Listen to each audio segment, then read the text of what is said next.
and then it was a girl, and then it was a neither. How did you decide which one felt, like which pronoun felt good for you? I just know, since I know that neithers usually have they, them, I wanted to do they, them. We talked to Hendricks with the permission of their parents.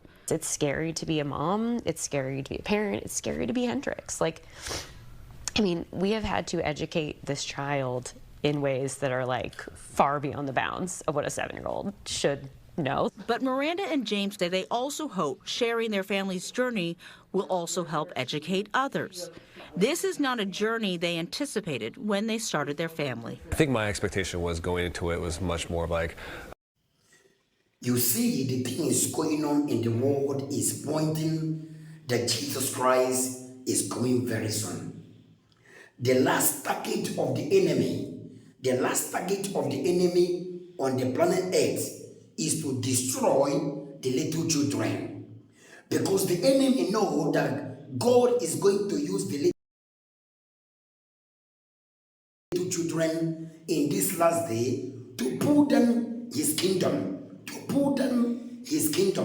God knows that Satan knows that God is going to use the little children in this end time to put them in his kingdom. And that is why Satan is moving rapidly to destroy little children. And that is why that Satan possesses the government of United States of America to legalize what is called abortion, even to the point of that a woman will try to deliver the baby, that the woman is eager to kill the baby.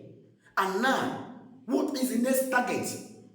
Now, Satan are trying endlessly to destroy our children through same-sex marriage, through homosexualism, through bestiality. You can see that a child of 7 years is saying that he was born a boy and now choose to become a girl.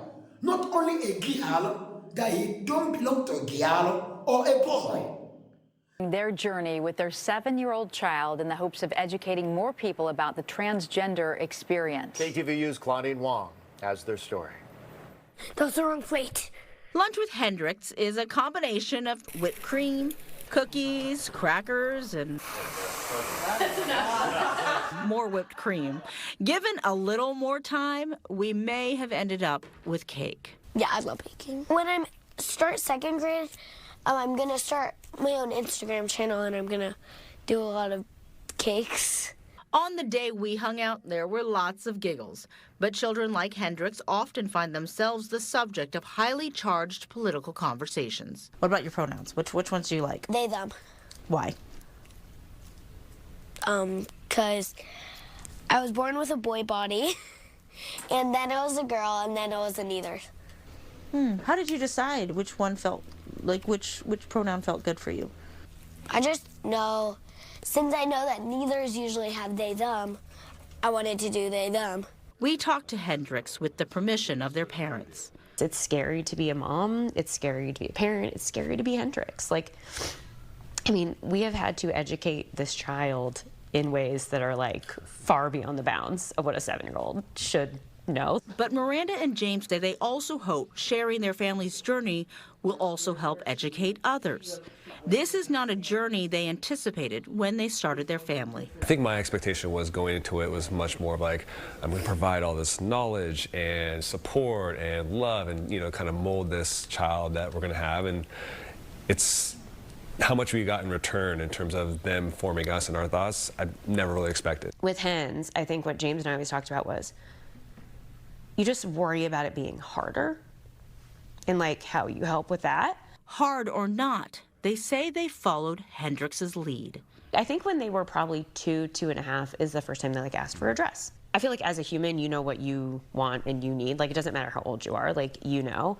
But then there's that is also kind of like goes up against like society and what society thinks and what society wants. So like, I remember calling you and being like, hi, Hendricks really wants this Frozen dress. Like, I remember that. And it was more like a discussion, not of like we wouldn't do it, but it was like, hey, like, we're making a choice. Like, if we do this, and you're like, yeah, cool. And like we bought it and like I put it on over their little tracksuit. We were at it was at Westfield Mall. And like we went, like they got like a little macaroon after or whatever, and they were like so happy. Yeah, like their face like lit up, right? It was, oh my God, like I get like teary, but like truly. Yeah. So we kind of just rolled with that. And if it was the dresses, you know, we never said, hey, you should try this on, right? They saw that, they sought it out, and so we just kind of went with this flow. There was just one day where like we looked in Hendrix's closet and we're like, huh, okay. It's like all dresses now. For Hendrix, being transgender also meant discovering which pronouns best fit them. Like they would start to correct people that they were a boy. And so like someone would say like, oh, she's really cute, and Hendrix would turn around and like their thing that they would always say is, I'm a boy actually. And like it's like seared in my brain how they would say it. Later, Hendrix decided that didn't feel right. What was funny is that we asked them like, hey, like, you know, you now say you feel like a girl. Why before were you, you know, saying you're a boy? Like, why'd you think that? And they told us, well, the only reason I thought I was a boy is because you told me I was. And while Hendrix will tell you this is important to talk about, that doesn't necessarily mean they want to. Do you like talking about it, or would you rather just not talk about it? Rather just not. Yeah. Do you feel like you have to talk about it? Yeah. Why? Because I need to remind people about it. Well, I don't really talk about it, just remind. Yeah. And I can talk about it with my family. What do you think about how your mom and dad have been in all of this? Very nice about it. And so they navigate this world together as a family. And I think the thing I am the most proud of that we have done is Hendrix knows they can be whoever they are with us. They know, like, just when anything's off, that they come back to this house and their parents, and they can know they can talk to us. A little kid who plays with silly putty, loves books and art, someone who likes to eat whipped cream for lunch, and finds joy in so many things. I don't even see a boy. I don't really see a girl. I just see Hendrix. What about this is harming you? Right. Like, what about this magical human is harmful? Like, And the parents did not start the thing when he was 7 years. They started it when they born the child newly, and they choose to do evil, and they choose to lead that child in the path of the devil. Child of God, do you know that the child that God has given to you, you're going to answer the consequences? I pity and I cry for all those daddy and the mommy that always point their children to internet, that always point their children to television. And I want to tell you, come and concern, where this family learn this way they lead to their children may become through internet or through television. And the spirit of internet has possessed many people today. No time to read the Bible, no time to pray again. Our children are not behaving like animals through what they see and what they saw and what they behold through internet. What am I trying to say? In the book of Genesis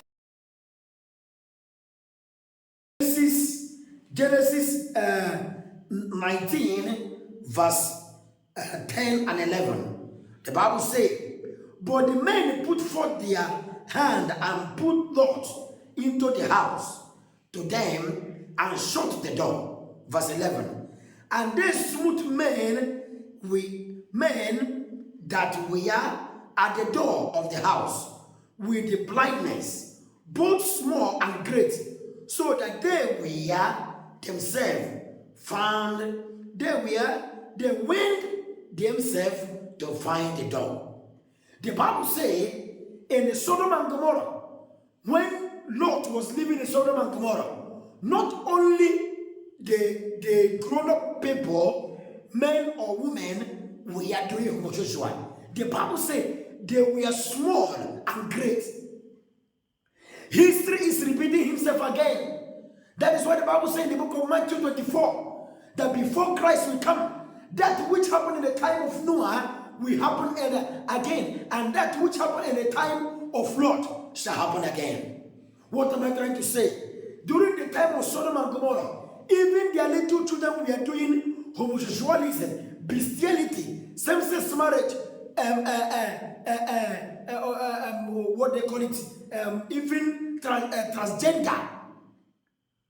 Jesus, if God destroyed the city of Sodom and Gomorrah, God will not spare this city, this nation, or this world we are living into.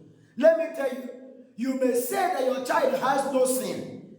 When Jesus shall come, if your child is not found righteousness of Jesus Christ in he or her, that child will be destroyed.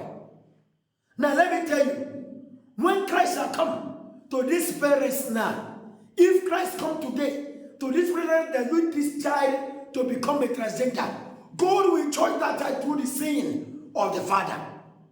Let me tell you, if you don't lead your child that is 2 years, 3 years, 4 years, 5 years to Jesus Christ, let me tell you, when Christ shall come, in the day of Jesus Christ, many children will be born by fire. Because of what their father and their mother imparted in them. Let me tell you, what about, I want to ask this family a question. They have a mother there and they have a father there. If not that these two of them come together, how would it be possible for them to get this child? They don't have common sense to think. Let me tell you, child of God, you are, when God made you, the Bible says, God made us in his own image, female and man.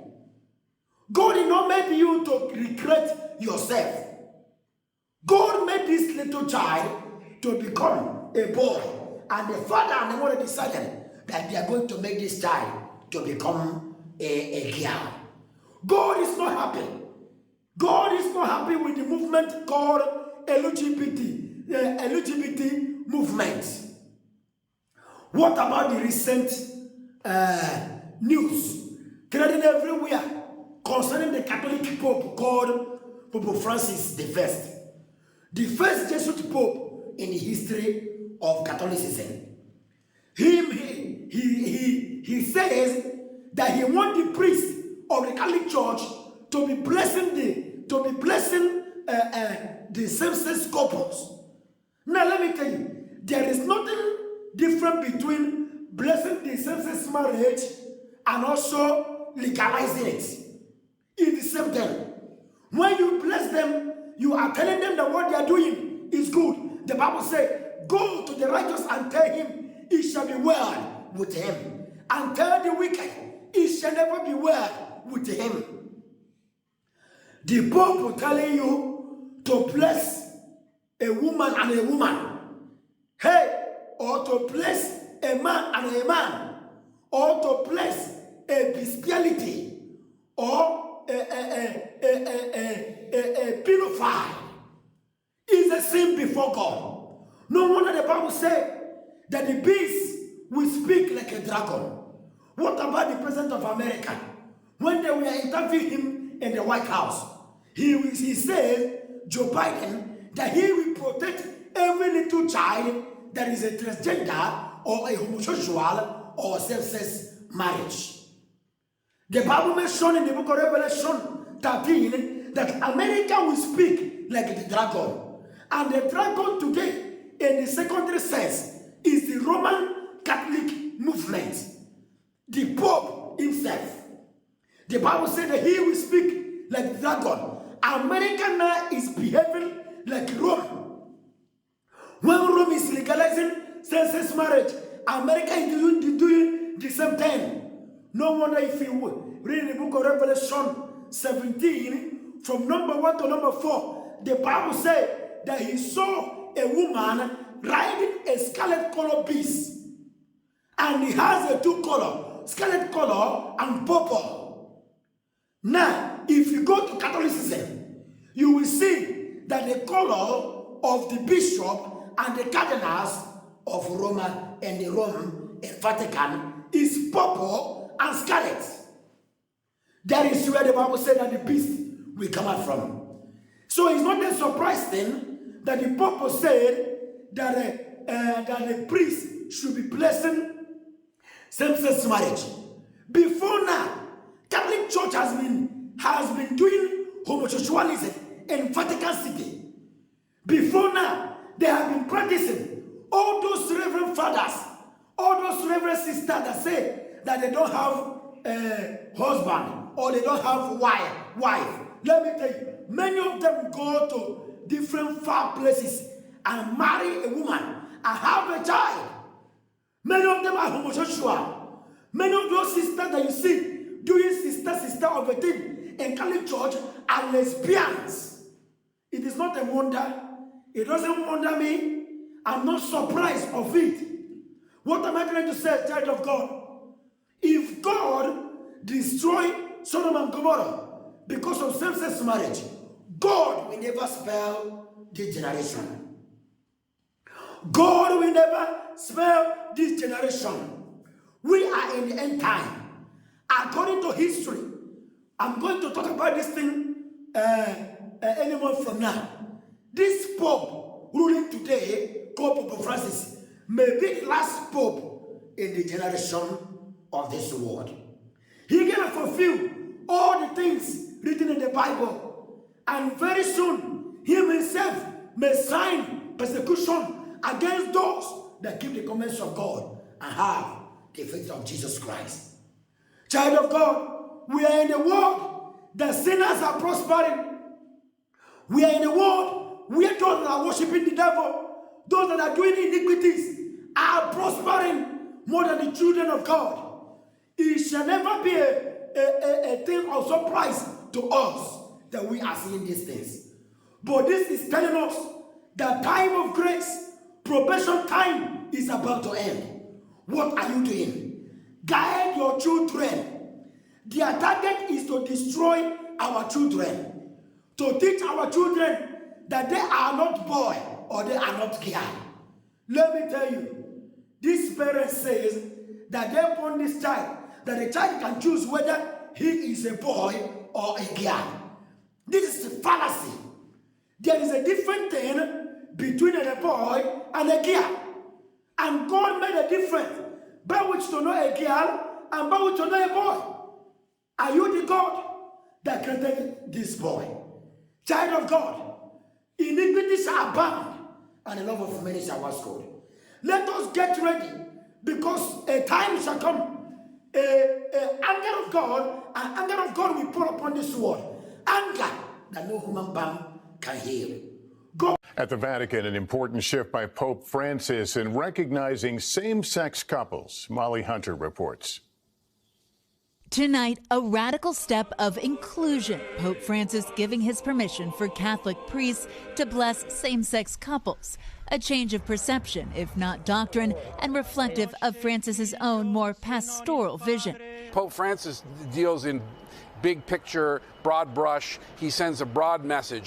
The new declaration is a landmark step signaling the Church's welcoming of the LGBTQ community.